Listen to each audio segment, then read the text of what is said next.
Bonjour, donc voilà, nous allons faire l'exercice numéro 4 de la série des exercices supplémentaires sur les vecteurs, tableau à une dimension, c'est le dernier exercice.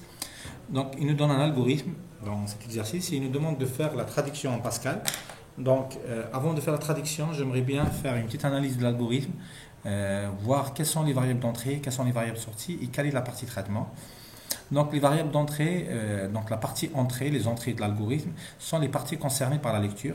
Donc bien sûr, en lisant l'algorithme, on va détecter la partie des entrées. Voilà la partie des entrées. Donc ça, c'est les entrées. Donc c'est clair pourquoi. Donc tout simplement, c'est les variables, c'est la partie où on utilise l'instruction de lecture, lire. D'accord. Les variables de sortie sont les résultats, sont les variables écrites. Donc ici nous avons une seule variable écrite. Donc le résultat ici, ou bien les variables sorties, il s'agit d'une seule variable, c'est la variable PS. Donc ça c'est les sorties. Nous avons une seule variable de sortie. Voilà. Et ce qui est entre les entrées et les sorties, c'est cette partie, la partie PS reçoit, etc., etc. Tout ça c'est la partie traitement. Voilà. Donc c'est très important de comprendre cette structuration du corps de l'algorithme. Le corps de l'algorithme, voilà. On est dans la partie du corps de l'algorithme, début jusqu'à fin. Ça, c'est le corps de l'algorithme. Il y a les entrées, en général, c'est les entrées, traitement et sortie. Donc, d'après cette analyse, d'après cette décomposition, on va comprendre que ça c'est le traitement. On va comprendre que les variables d'entrée, il s'agit du n, la première variable d'entrée, c'est la taille des vecteurs V1 et V2. Donc nous avons deux vecteurs V1 et V2 de la même taille. Voilà, ok, V1 et V2, ils ont le même nombre d'éléments, V1 et V2. Donc ils sont des vecteurs, voilà, V1 et V2. Donc voilà. Et variable de sortie, c'est PS. Voilà. Donc, la partie traitement, c'est celle-là. Je peux faire aussi le lien vers cette partie traitement. Donc, c'est très important de comprendre cette schématisation et cette décomposition. Ça nous permet de comprendre qu'est-ce qu'il fait l'algorithme après. Donc, on va attaquer la première question. La première question, c'est écrire le programme Pascal correspondant. Donc, on va essayer de le faire. Donc, je vais effacer la notation. Et je vais passer en mode édition. Donc je vais essayer de réduire ça. Je vais créer un nouveau fichier. Je vais essayer de le faire correspondre. Voilà. On va faire une simple correspondance. Comme ça. Donc algorithme, ça devient programme exercice 4. Voilà, avec point virgule. Ça c'est l'entête. Et user sur insert. Ça correspond à l'environnement de Pascal, borne de Pascal, la bibliothèque. Variable c'est var. On va déclarer des variables, V1, V2, c'est des tableaux. Donc, le même type. Donc, on peut faire 100, on peut faire 50, etc. On va traduire littéralement. N et I, N, c'est la taille des deux vecteurs. I, c'est l'indice des deux vecteurs. C'est le compteur qu'on va utiliser pour la boucle for. Integer. Après, PS, c'est réel. Voilà. Begin, c'est le début du programme.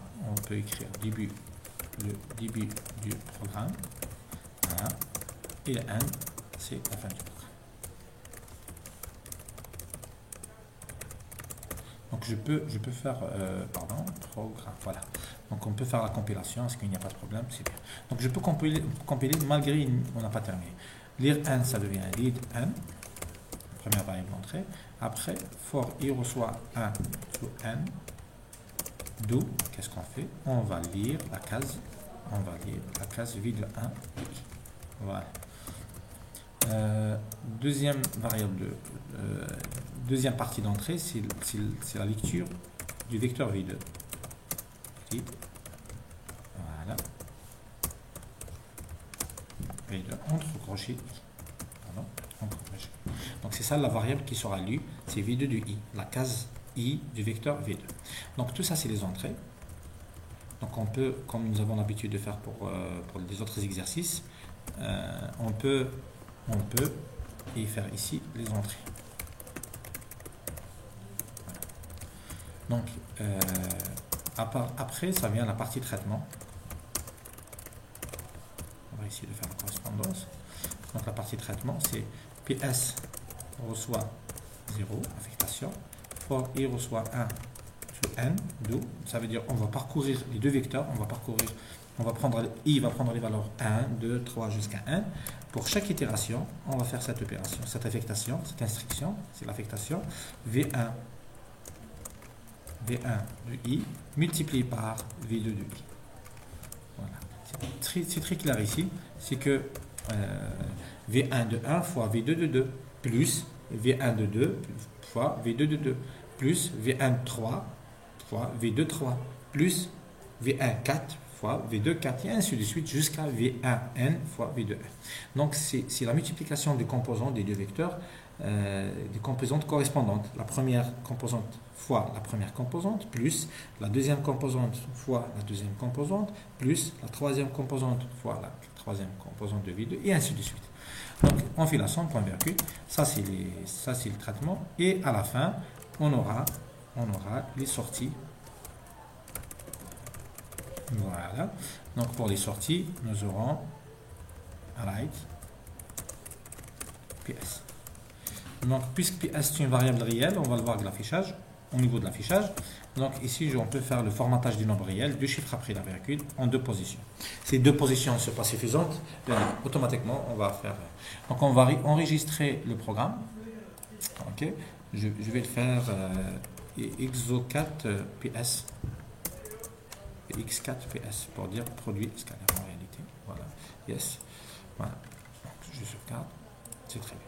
Donc, deuxième question, il vous demande de dérouler le programme pour n égale à 6, v1 égale à tel vecteur et v2 égale à tel vecteur. Donc, il est dans l'exercice. On va essayer de d'abord faire l'exécution, après on va essayer de faire le déroulement. Donc, donc on va exécuter. Il nous a donné 6, 6 la taille. Ça c'est la taille. Le premier vecteur est égal à 1, 4, moins 5, 1, 6 et 2. Voilà, ces valeurs. Le deuxième vecteur est égal à 1, 3, moins 5, 2, 1 et 4.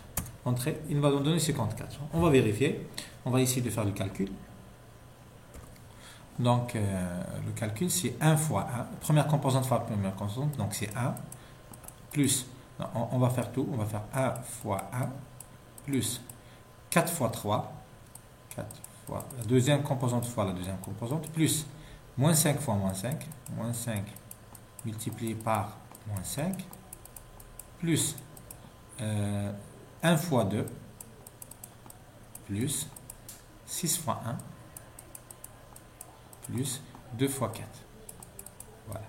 Qui est égal, on va trouver ici 1, plus 12, plus 25, plus 2, plus 6 et plus 8. On aura donc 1 plus 12 c'est 13, 13 plus 2 c'est 15, 15 plus 25 c'est 40, on aura 40 ici, plus 8 fois 6, 8 fois 6 c'est 14, qui est égal 54. Voilà, donc ça reflète le résultat trouvé dans le programme ici, 54. Donc, ça reflète ce résultat. Voilà. Donc, c'est très bien. Ça, c'est l'exécution. On a fait l'exécution du programme à travers la machine. Dans la question, il nous demande de dérouler le programme.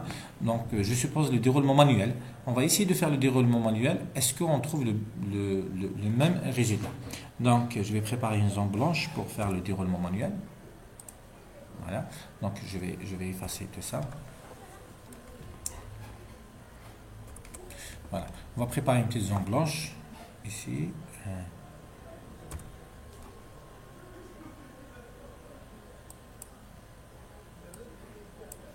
Voilà.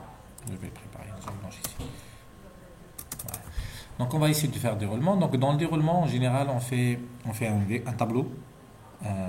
Donc on peut simplifier le tableau, on peut faire un tableau plus compliqué, etc. Donc en général, on fait un tableau. Il y a la partie instruction et la partie variable. Donc ici, c'est les instructions. C'est les instructions à exécuter.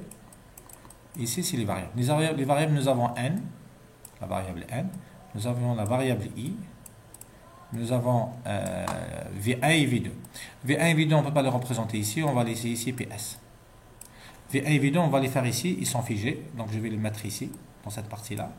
Donc V1 égale, nous a donné les valeurs, V1 égale le vecteur, donc 1, 4, moins 5, 1, 6 et 2. Je vais effacer, je vais mettre ici 2. Donc ça c'est V1. V2 est égal à même nombre de composantes. 1, 3, moins 5, 2, 1, 4. Voilà. C'est très bien. Donc, on va essayer de faire. La première instruction, c'est read n. Donc, on sait que read n, c'est 6. Donc, c'est pas peine d'écrire. Donc, ici, c'est 6. La deuxième instruction, c'est for i reçoit 1 to undo read v de i. C'est le vecteur et il est donné. La troisième instruction, c'est donné. Donc, on va commencer par, donc ici, c'est les lectures. On va commencer par ps reçoit 0. PS reçoit 0. L'instruction PS reçoit 0. On va mettre ici 0. Après, la boucle for i reçoit 1 jusqu'à n.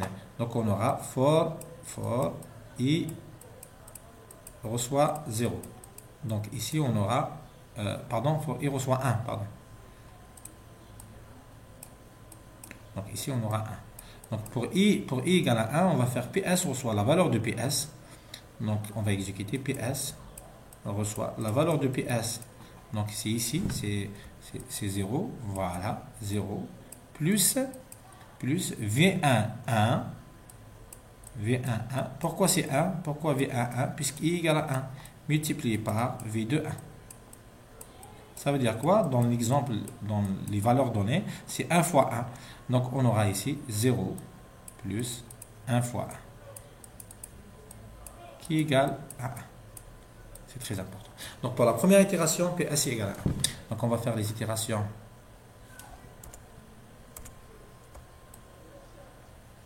Ça, c'est la première itération. Maintenant, la deuxième itération, for i égale à 2. Donc, ici, on va écraser 1 par 2. Voilà. Donc, toujours, c'est les mêmes valeurs pour n. n ne change pas. Donc, 2, qu'est-ce qu'on fait? On fait ps, reçoit la valeur de ps. Donc, c'est combien la valeur de ps? Voilà la valeur de ps, ici. C'est 1. Pardon.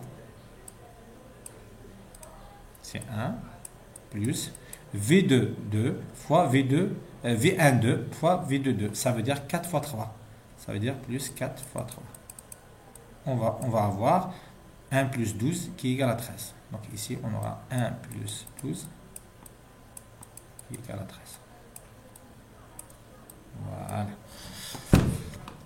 Donc, on a terminé la deuxième itération. On passe à la troisième itération. Donc jusqu'à 6. On va continuer. For i reçoit 3. Donc PS reçoit la valeur de PS. Voilà la valeur de PS. C'est 13. Plus l'instruction V1i. Ça veut dire V1, 3 fois V2, 3. V1, 3, c'est moins 5 fois V2, 3, c'est moins 5. Moins 5 fois moins 5 égale à 25. Donc 13 plus 25 égale 38. Voilà. Donc vous remarquez que la valeur 0 ici, elle avait passé ici. L'itération suivante. 1, pour l'itération suivante, c'est celle-là, c'est 1. 13, voilà le 13. Et ainsi de suite. À chaque fois, on utilise l'ancienne valeur. À chaque addition, on utilise l'ancienne valeur. On continue l'exécution. Donc, je dois faire sur ligne. Non, je ne peux pas faire sur ligne. C'est pas le sur ligne qu'il faut faire. On va essayer de faire le sur ligne ici. On va essayer de continuer ici.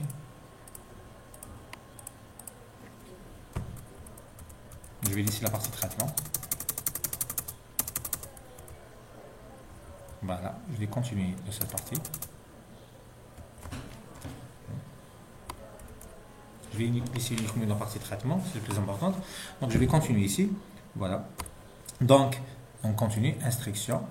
Donc, on a terminé cette itération. On est dans la quatrième itération. Donc, for i égale à 4. Donc, tout d'abord, je vais refaire les variables. Nous avons n, toujours C6. Pardon. Nous avons i. Donc, on va écraser 2 par 3, pardon. Ici, for i égale à 4. Reçoit 4. Donc, ça devient ici 4.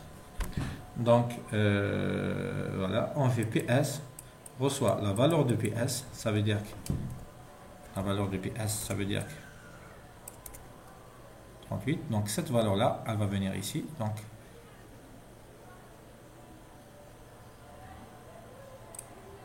PS égale, la valeur de PS est 38 plus V1 de 4 fois V2 de 4. V1 de 4 fois V2 de 4, ça veut dire 1 fois 2 plus 38 plus 2. Donc voilà, ce 38 là, il est venu ici. Voilà, toujours, c'est le même principe. Donc on aura égal à 40. On termine l'itération. On passe à l'itération suivante. For i reçoit 5. On fait la même chose. Donc c'est 40 plus 6 fois 1, c'est 46. Après, 46 plus 2 fois 4, c'est 8. 46 plus 8 égale à 56. Donc vous continuez le déroulement. Voilà. Donc qu'est-ce qu'il représente PS? PS représente le produit scalaire des deux vecteurs. Donc le produit scalaire des deux vecteurs, c'est quoi? Donc des deux vecteurs V1 et V2, c'est la première composante de V1 fois la première composante de V2, plus la deuxième composante de V1 fois la deuxième composante de V2, et ainsi de suite. On va trouver le produit scalaire. Donc j'espère bien que c'est clair pour l'exercice. On termine cette vidéo. Après, les prochaines vidéos, ça sera sur les matrices. J'espère bien que vous avez compris. Donc bon courage et bon travail.